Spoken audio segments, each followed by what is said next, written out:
Hey guys, all right. Well, I'm here to do a Bible lesson for this week. And last time that we did a Bible lesson, we talked about the leper that came to Jesus and he wanted to be healed, and Jesus healed him. And you remember he told him, he's like, don't tell anybody, don't tell anybody. But he went anyway. And he did go show himself to the priest, but he told everybody along the way as he went what had happened. And news spread about that. Well, guess what? Now, not just one leper, but 10 lepers are coming to Jesus, and they are just going to beg him for healing. Okay? So one day, while Jesus and his disciples were journeying from Galilee to Jerusalem, 10 lepers came out of the woods and made their way toward him. Their bodies were marred by the disease. Some of them were even blind. The leprosy had reached their eyes.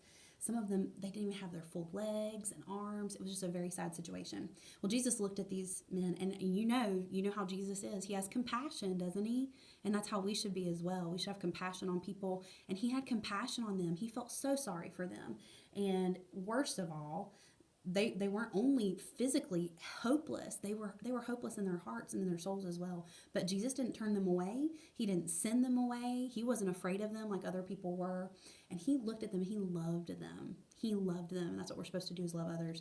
And he said, your prayer is heard. Go show yourselves to the priest. Well, what a disappointment. These 10 men thought, well, he's going to touch us and heal us.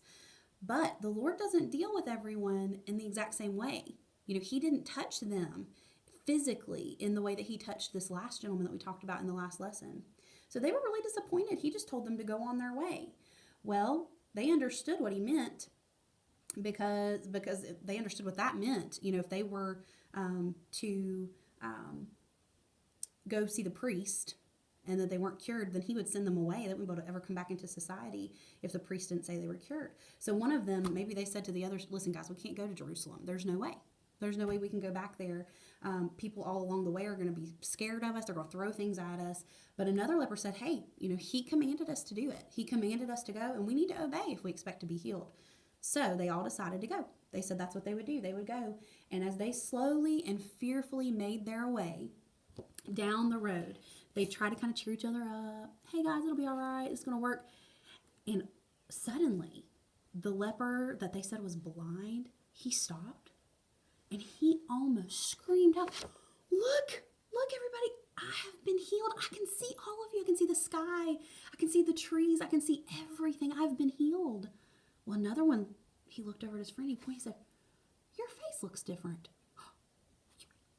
You're, there's no spots on your arm. And they were all looking at each other like, oh my goodness, I thought I felt something happening. This is wonderful.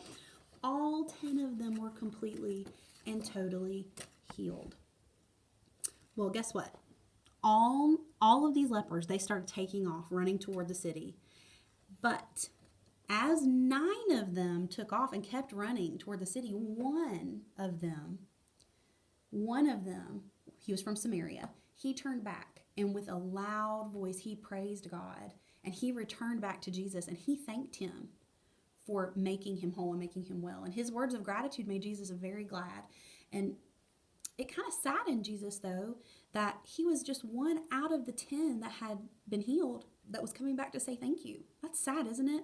We should always remember that anything that God does for us is a huge blessing. We don't deserve anything. We don't deserve heaven, but boy, he graciously offers that to us if we'll just accept it. We don't deserve any of the blessings we receive. But God is so good to us, and we should be thankful to him every single day. Even in the midst of this difficulty that we're in, where we are a little bit cooped up right now, we're really spoiled, aren't we? Even having been stuck at my house a lot more, like I've been coming to school to do some things, but that's pretty much it. I find myself sometimes being like, man, I wish I could do this. But I think, man, I'm spoiled. I have food, I have clothing, I have my kids with me. I'm able to keep them with me. We have not been sick. Thank the Lord for that. Think about all the ways God blesses us, even in the midst of something that's a little bit difficult for us.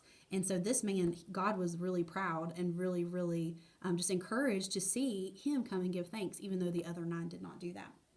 So, if we don't have a thankful heart, the Bible tells us that is sin. That is a sinful thing.